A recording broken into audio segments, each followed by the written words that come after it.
Welcome to a brand new edition of Inside Out, and this is our Diwali special show. Usually, we take a deep dive into companies and individual stocks, but this time, Nigel, we are taking a deep dive into the markets. Before we get to that, wishing all our viewers a very happy Diwali to you as well, Nigel, and your family as well. Well, happy Diwali, Sonal, to you as well as your family, and wishing all our viewers as well a very happy Diwali. But talking about markets, well, from last Diwali to this one, we've seen a bit of a subdued performance for the Indian markets. We're sitting with a cut of close to around 4.5 to around 5% or thereabouts. Though we need to note that in the global backdrop, we've still done pretty well because many of those global markets, they are sitting with much larger cuts in the similar period. Well, the small cap index, it's taken a sharper knock from the Indian markets, that is. And the reason that the Nifty is under pressure is because one of the pillars of the market, that's the tech-related stocks, well, they have seen an absolute big underperformance. And giving it company on the downside has been the Realty Index, which has also been a big underperformer. But let's talk about the big outperformers. There are two sectors in there. One is autos and FMCG indices. They have done really well in the past 1 year or so. As we can see in the moves that these sectors have seen. But Nigel, what about flows? We've been talking about the big FII flow picture. Tell us more about that. Well, the FIs, they've been the heartbreakers. No two ways about that. You know, they broke up with the Indian markets, it seemed, from last Diwali, and they started selling. In the last 1 year or so, well, they've sold close to around $28 billion. In terms of what have they been selling? Well, obviously sectors where they have the highest ownership. Namely, you have the banking and financial names as well as tech. 97% actually of their selling has been accounted for by these three big sectors. And 11% has been accounted for by oil and gas space. The reason, though, that the Nifty hasn't really fallen apart is that domestic flows, they have been rock solid, as is evident with the DII buy number of close to 31,000 crores, with 65% of that being accounted for by mutual funds. Well, that's about the flow picture. But Sonal, the retailers, they have really been putting in the money. Tell us, how has that been? Okay, Nigel. Well, I actually looked at a longer time frame. So 3 sets of data. How is the shareholding across NSE-listed companies in the last 2 years? Let's look at DIIs. It includes domestic mutual funds, insurance companies, banks, financial institutions, pension funds, and it was at 14.35% in June 2020. But since then, it has been coming down. The lowest level seen at 13.13% last year in September, and then started moving up to the levels of 14.06%. So basically, it has been stable. But now, let's look at the HNIs and retail participation. Retail, that is individuals with up to 2 lakh investment. But first, HNIs. From 1.84% in June 2020, it has been consistently moving up. So the percentage held by HNIs across all NSE-listed companies over quarters has risen to 2.12%, 2.21%, but it has slightly come off from those levels to 2.08%. Now, let's talk about the winner here. That is really the retail investors. So they held around 6.74% in the NSE-listed companies, inched higher to the 7% mark in just the next quarter, and it has been able to hold on to those levels. And now in June 2022, the shareholding is at 7.33%, and this has been increasing since. So the last known number is 7.4%. Interestingly, on the domestic front, the share of retail investor in companies listed on NSE is almost the same as the share of domestic mutual funds. The other way to look at it is the SIP flows. Look at it in September, almost at 13,000 crore rupees, and this has been the highest, at least if we look from last Diwali to this Diwali. Last November, SIP flows were around 11,005 crore rupees, which gradually increased, hit the 12,300 crore mark in March, and then saw some decline. But then, it has been around the 12,000 mark for a long time, and in September, it is at 13,000 crore rupees. And the increase in retail participation can also be witnessed in the way demat accounts have increased. We've spoken about it often, but it's almost a 5 times increase from the pandemic levels at 10.25 crore rupees. So this Diwali, bigger pataka is definitely the retail investor. But Nigel, that is about the retail flows. A lot of themes that worked, right? You want to highlight them as well. Which are those? Well, few themes that did play out in the past year include paper, as it was part of the unlock trade as people went back to school, went back to work as well post the lockdown. Paper prices, they remain elevated, and better products mix, well, that's what kept a lot of these stock prices elevated. The China +1, Europe +1 theme as well has kept chemical stocks in business. And finally, occupancy levels have increased. The average revenue rate per room, well, that as well surged as vacations and staycations, well, they picked up steam as well. But Sonal, those are the themes that worked in the past year. What about in the coming year? What does the street believe? Which themes can work? Well, there are some sectors, Nigel, which are expected to see strength in the next Samvat as well. Let's start with the one expected to be in the fast lane, autos, where strength is to be driven by the CV space in particular, where CV cycle is expected to maintain its momentum and volumes after hitting pre-pandemic levels that is expected in FY23. Remember, even September car sales came in at an all-time high. The next one, which we all like to do, is travel and eat. This gained momentum in how post-COVID. The average revenue per room for some big names saw a big increase versus pre-COVID levels. For Taj, it was up 22%, Lemon Tree up 20%, Ginger up 34%. Even for QSRs, Jubilant Foods revenues and EBITDA high by more than 30% versus pre-COVID levels, and even Westlife saw 41% increase versus revenues and 77% for EBITDA. What's working for them? Well, they have newer avenues of revenue, and at the same time, they have changed cost structures, which is helping profits. Consumer habits of traveling have only gained momentum. This, of course, has some risks, increasing competition and inflation impacting demand. Now, after Gadi, Khana and Ghumna, let's talk about defense. The stocks have done phenomenally well, and the opportunity size of 9 lakh crore rupees over the next 10 years could ensure that outperformance continues. How is this expenditure split? Well, naval capex is expected at 4.5 lakh crore rupees, so this size is huge, and the Atmanirbhar push is putting a lot of focus on this sector. BFSI, this is one sector many market participants are betting on. The improved outlook in economic conditions and pickup in credit growth. Definitely something everyone is watching out for, Nigel. Well, thanks a lot for that, Sonal. But let's get to that part of the show there where we invite two very, very special guests who are joining in.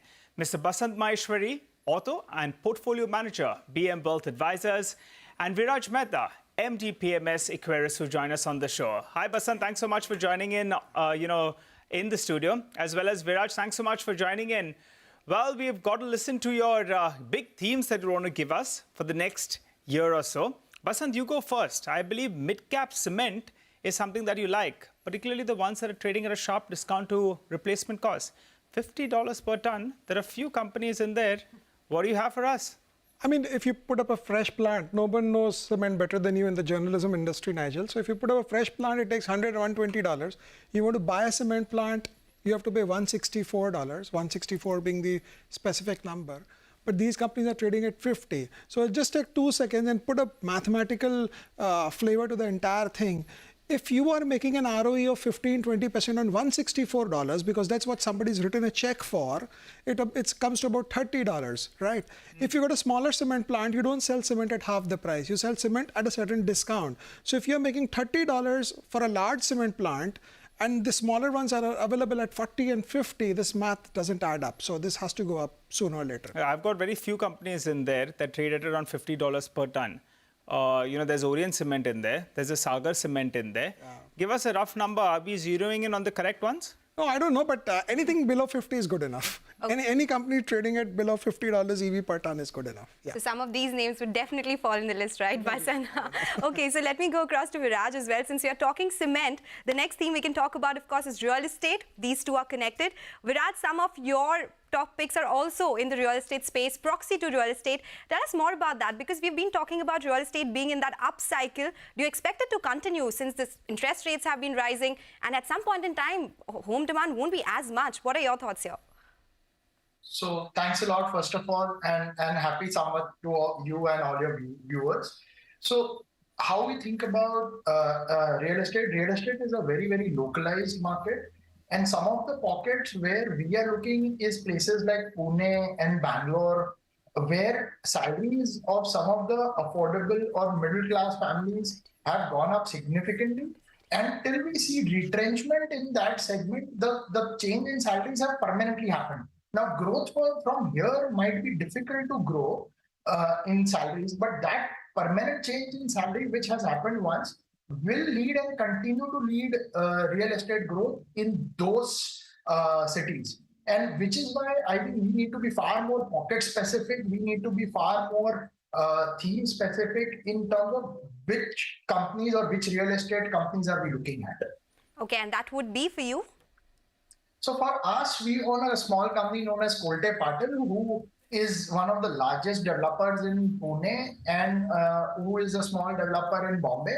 And demand for them will continue to do well, and they will have large segments of launches over next 2 years. We are expecting them to launch between 6,000 and 8,000 crores of new projects over next 2 years. which will lead to significant pre-sales and re-rating for this company. And today you can buy the whole company for less than 2,700 odd crores. All right. So, Viraj, I believe that on the real estate play, you're looking at two out there. One is Kolte Patil that you mentioned, and the indirect play would be Polycap. So, we've noted down your views. But, Basant, coming back to you then, IT and mid-cap IT and large-cap IT, there are a lot of debate out there. Many people think that mid-cap IT ran ahead of itself. But you're saying two of these mid-cap companies, they're coming together and they're going to be larger. So, you rather play that theme. Tell us more about that. See, I think the large cap IT sets the ceiling for valuation, and the mid cap IT generates the EPS growth.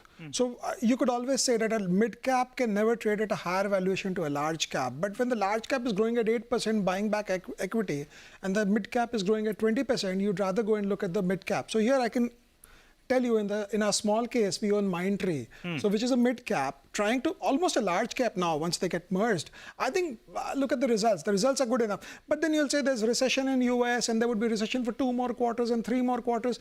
As long as this recession doesn't turn into a depression, I think all these companies are going to recover well.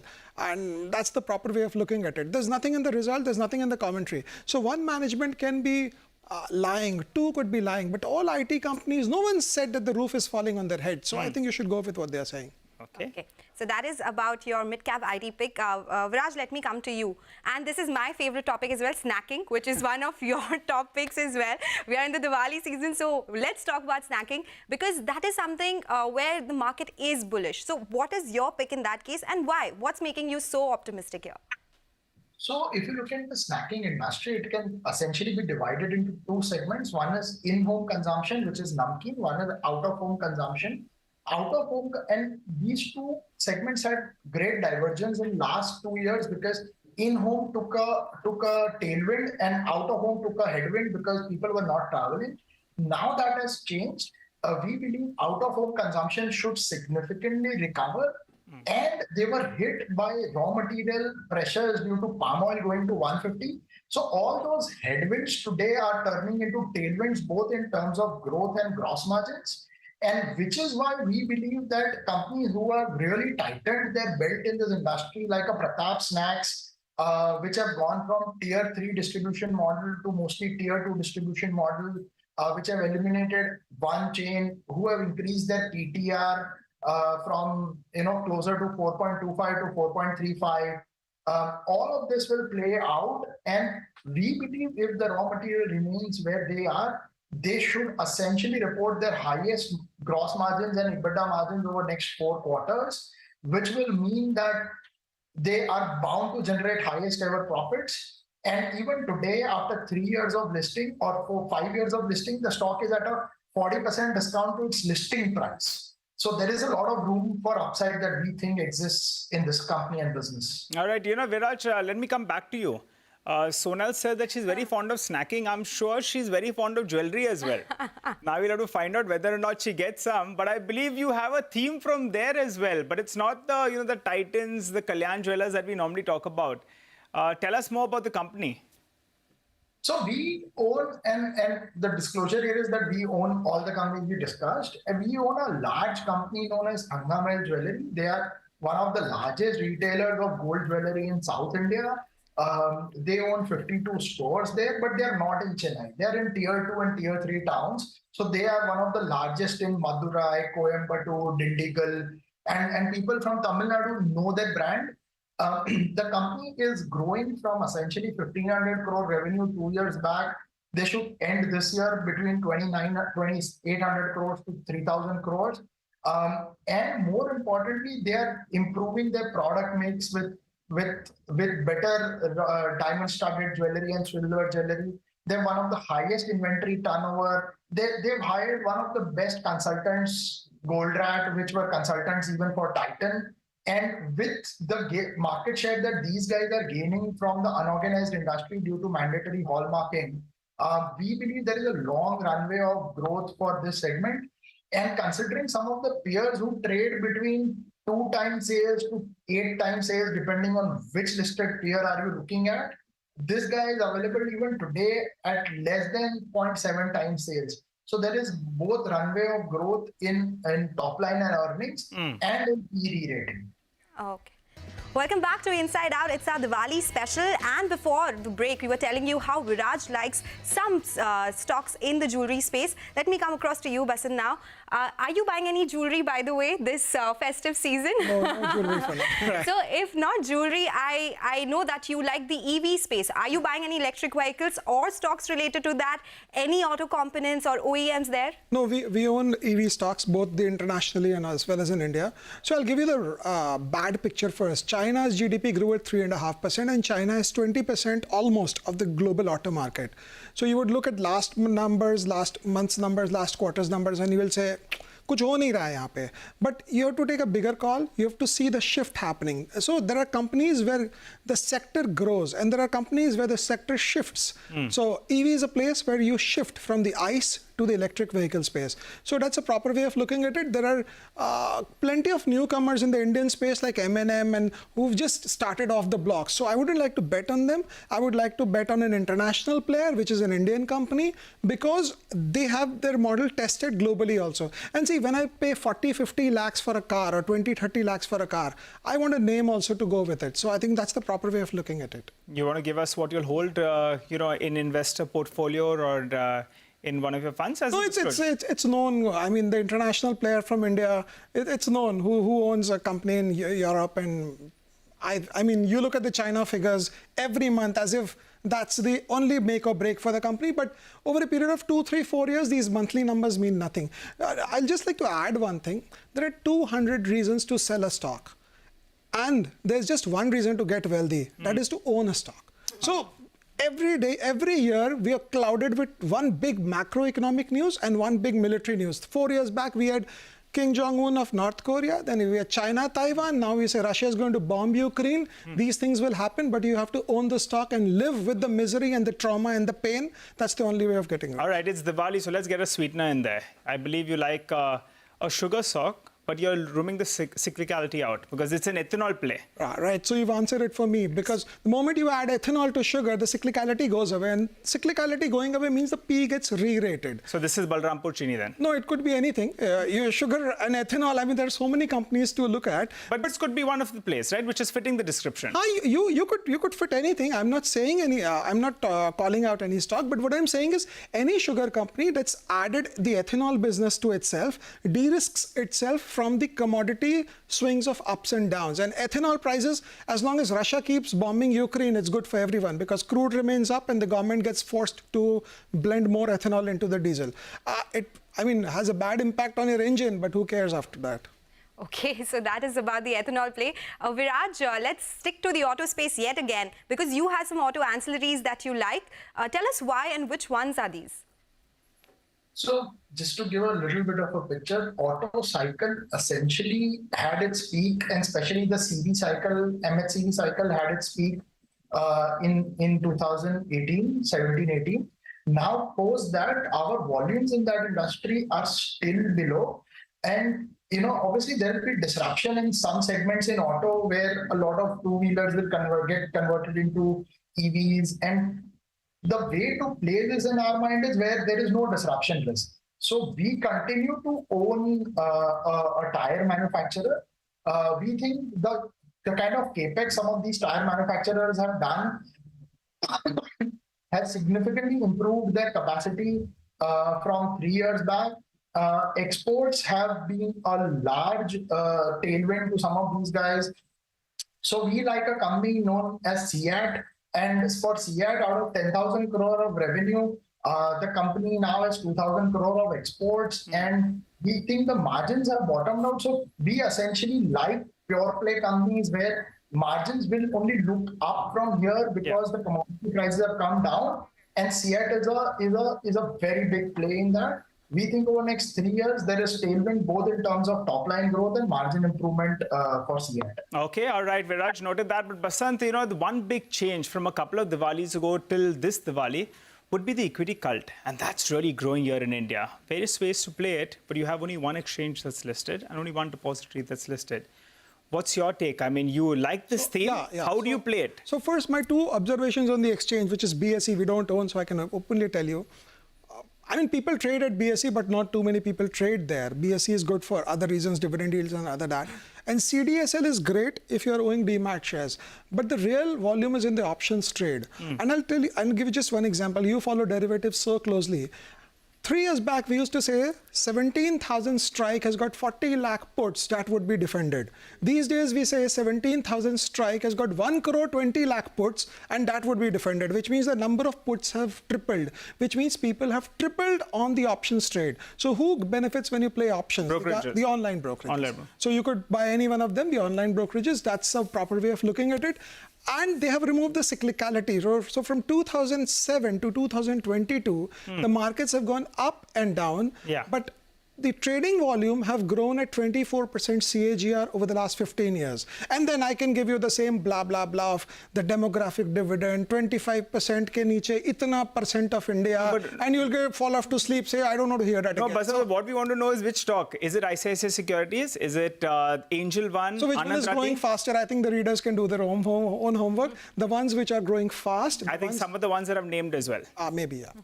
Okay, that is some food for thought for our viewers. You have to guess that. But Basant and Viraj, it has been a pleasure. Thank you so much for joining us and taking a deep dive in the themes that both of you like. But for now, we have run out of time on this episode of Inside Out. It's a goodbye from Nigel and I. Well, thanks a lot for watching and wishing you a prosperous and profitable Samvat 29.